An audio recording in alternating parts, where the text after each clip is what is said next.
Thanks again for tuning in, everybody. This is Danny Zavala, your host on the Rec Center podcast. Today, I'm going to be touching base on how I reinvigorated my values and adopted new principles by just doing deep breathing exercises. Pretty amazing stuff. But before we get in there, I'm going to talk to you about crisis. I feel like it's so relevant. There's so much around us, and there's so much trauma. And these are things that happen in our life that we can actually recover from. A lot of people just patch it up, and I'm going to tell you what happened to me in my crisis and how I recovered it through deep breathing exercises, positive self-talk, and building that self-confidence. But before we get there, we got to talk about the phases on the downtrend. So the first step when you have trauma or crisis is denial. There's emotional shutdown. You're feeling like an outsider. You're shouting, you're crying, and you're panicking. Okay, it might not happen that fast, but the steps might look a little bit slower. Like, oh my gosh, this is not happening to me. You might have emotional shutdown. All right, I'm going to patch this up. I'm going to put as many Band-Aids on it as I can. We're going to go. We're in a boat. We're sinking. So just imagine yourself in a canoe. Okay, there's a hole in the boat. Oh my gosh, this is not happening. This is like, this couldn't be true. Then there's an emotional shutdown. Oh my gosh, there's nothing I can do. The water's filling up in the boat. Then you're feeling like an outsider. The water's getting higher. You're looking for help. Nobody's looking. Nobody's paying attention. And then that last state is shouting, crying, panicking. That's what was happening to me deep down inside. When a crisis hit me, I was lacking motivation. I was depressed, couldn't get out of bed. I was lacking those relationships that I wanted. The self-confidence started going downwards. My performance at work started slipping. So I knew I needed some help. And I was at that stage where I was shouting, I was crying, and I was panicking. And a lot of you are probably shaking your head saying, yes, I've been there. And right now, with so much trauma and so much crisis out there during these unprecedented times, it's normal. Don't worry, you're not alone. But with these few steps, this is how I overcame it. Okay? The first step was I actually was exposed to something that I wasn't normally supposed to be exposed to. I was exposed to it by accident. I was surfing the internet through my cell phone, and I stumbled upon this podcast by Ed Milet. By the way, he's a huge influencer in my life. I recommend that everybody subscribe to his YouTube channel. He has amazing podcasts about building self-confidence, making yourself better, and taking advantage of the day. And guess what his podcast was about? It was about taking advantage of the day and deep breathing exercises. And oh my gosh, it changed my life. This guy, like I said, has been a huge influencer in my day-to-day. And he was the one that actually allowed me to change my mental state during the state of crisis that I had for about 3 months. And 3 months for a crisis is pretty normal. It could extend for longer, or you could have crisis stack on top of each other. So one of the things he mentioned was adopting these deep breathing exercises. And to me, I was like, what the heck is that? Like, I've heard about it. We do some of it in yoga. I had dabbled with yoga a little bit, but I still wasn't sure. It sounded like something new. It sounded like chemistry. I was just like, oh my gosh, like I can breathe. I'm breathing right now. What do you need to tell me, or what do you need to show me about breathing that I don't already know? I'm hurt. I want to get better. How is breathing going to make me feel better? So again, I was shouting and I was crying and I was panicking, and I figured, you know what? I was at the end of the road. I needed to make a change. So I adopted this principle that I was listening to Ed Milet, and I started these deep breathing exercises. But at that point, what was going on through my mind is that I recognized that it was time for a change. I recognize I'm not going to stay in this state of mind anymore. I'm going to be proactive about it, and I'm going to take advantage of the day. So I started recalibrating and assessing the damage. I started thinking, oh my gosh, so what are the triggers? What keeps on bringing me back, okay? And I wanted to move past that. And I did that by repairing my reputation within myself, okay? I started holding myself accountable. So every morning I woke up, turned the coffee on, and I went directly to my deep breathing exercises and positive self-talk, doing my daily gratitudes and reflecting on what was important with me and how I can move forward.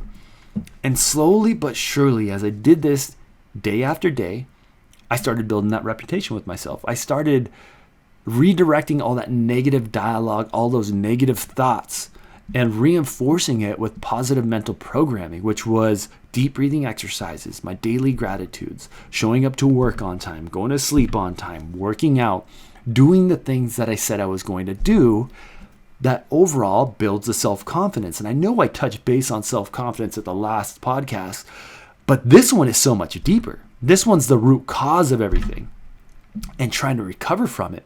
And the last step is the most uplifting one, is reinvigorating your values and adopting those new principles and making sure that they're now a part of your life. That's the thing. A lot of people redirect negative dialogue and then reinforce with positive mental programming, but they don't take the time to turn those goals and what you want short term into long-term patterns that actually set you free and actually set you free from the crisis. Let's look at health and wellness. You're doing great in a fitness regimen, okay? You have redirected your negative dialogue, you're reinvigorating your values, and you're doing great, you're losing weight.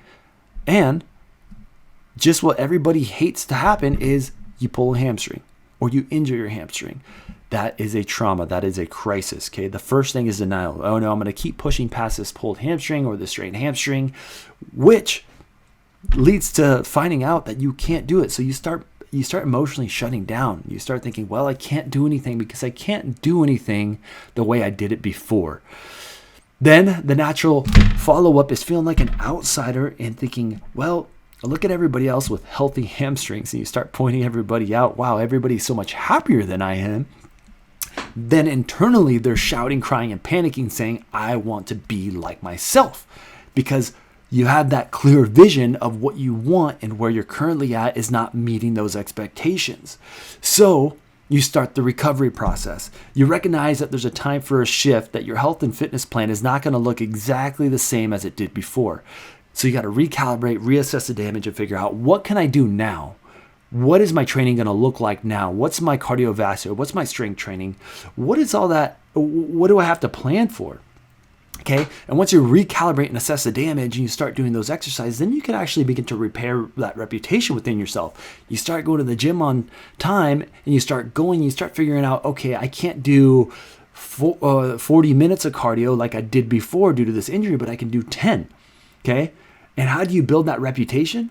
You start coming back the next week and you realize, man, I could do 15 minutes. And then all of a sudden you start compounding and you start repairing that reputation within yourself, and you start going to the gym rather than staying at home and feeling sorry for yourself and feeling like an outsider. You can really start to tackle this recovery, the recovery process, which is the next step.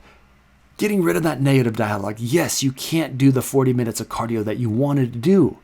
You're at 20, but guess what? It's better than last week at 10. And the next week, you're going to do better. You're going to increase to 30 minutes. You're going to get some of those negative thoughts out, and you're going to reinforce with positive programming that's telling you, I could do this. I'm making progress. 3 weeks ago, I was here. Now I'm here. Now you have a clear vision, and you're starting to hold yourself accountable. You're building that self-confidence. And the next phase is reinvigorating values and adopting new principles. Maybe you are missing something super important in your regimen that you didn't know before. Oh my gosh, the reason why my hamstrings went is I have a huge muscular imbalance. This was presented to me as I was doing this exercise. I noticed that I hadn't done them before. So you start incorporating these new things, these new pillars into your regimen, and take this as a life experience. This is just a metaphor. This is applicable to the entire everything in life. So that's the same exact thing I did with deep breathing. Deep breathing exercises allowed me to go through the phase of crisis extremely fast. Acknowledge that there is a recovery process. Like, this is not going to be a simple journey. I'm going to have to improve myself day after day and do my daily gratitudes, feel grateful for everything I have, and then build that self-confidence. So a lot of you might be thinking, all right, I'm ready to start some breathing techniques. I want to do it. I want to take advantage of the day. And what I'm going to do for you is I'm going to put some very, very great breathing techniques by Wim Hof. He's another influencer of mine that has really allowed me to conquer the day.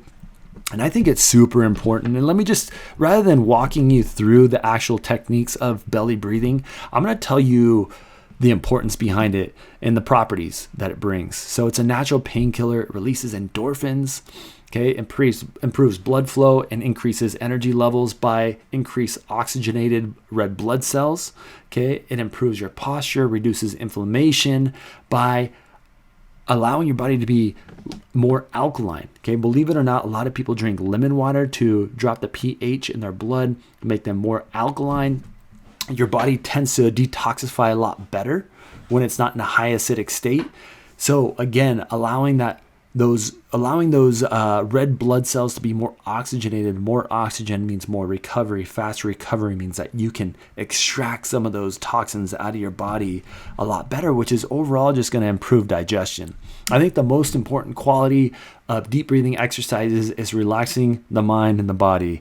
It's truly a savior. This is where I reap the benefits. And when you're angry, you're tense, or you're scared, your muscles are tightened, your breathing becomes shallow, you get hunched over, okay?